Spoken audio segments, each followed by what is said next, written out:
Oh, looky here. A former pastor, a Christian, admits to killing an 8-year-old girl in a cold case.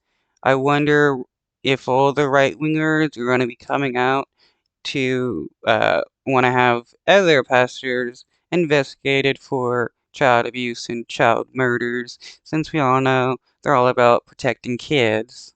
Well, breaking news, we're following a major update here on the kidnapping and murder of Gretchen Harrington. This story rocked her Marple Township community back in the 1970s. Well, now 50 years later, detectives say they know who is responsible. A man that her family knew very well, a fellow pastor and the father of her best friend. Chief investigative reporter Joe Holden is live. Oh, so it wasn't a trans person that killed her, but a cis straight white man, a Christian. In media with the breaking developments. Joe, this case is just unreal. Yeah, Jessica and Natasha, reading through the court documents, this is something that people in Marple Township will tell you all the way back in 1975 transformed that township, they say, forever. The disappearance and murder of 8-year-old Gretchen Harrington of Marple shocked the entire Delaware Valley. It was 1975, and Joanne Namavong was a teenager who helped search for little Gretchen.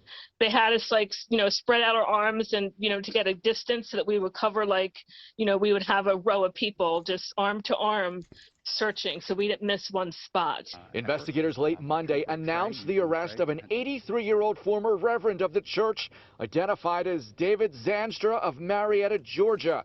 Unbelievably, Zanstra even presided at the 8-year-old's funeral, according to sources. Police. Wow, murdered the girl and then lied to everybody because he's a Christian, a right-winger more than likely, being that it's Georgia. And hey, all you gotta do is ask God for forgiveness and everything's okay, right? That's what the religion says. This is just freaking crazy.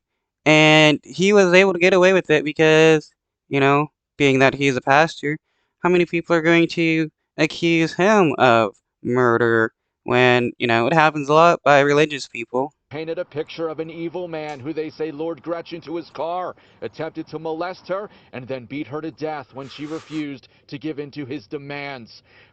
Yep, a lot of these religious leaders, they are child predators, and that's why they become religious leaders, so that they can have an easy access to kids. And since they're considered a religious pillar of the community and morally perfect, nobody's going to accuse them. Her remains were located months later at Ridley Creek State Park. He killed this poor 8-year-old girl he knew and who trusted him, and then he acted as if he was their family friend, not only during her burial and the period after that, but for years. State police revived the investigation in 2017.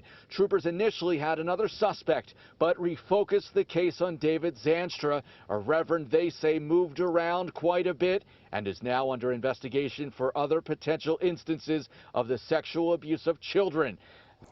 Yeah, if right-wingers truly cared about protecting kids from child molesters and abusers, they would be looking at the church. They say Zanstra confessed in an interview about the murder.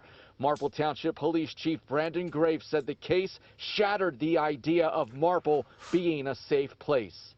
It changed everything for the kids, for the parents, for the families, for everybody, because nobody could do anything anymore in the innocence that they used to do it.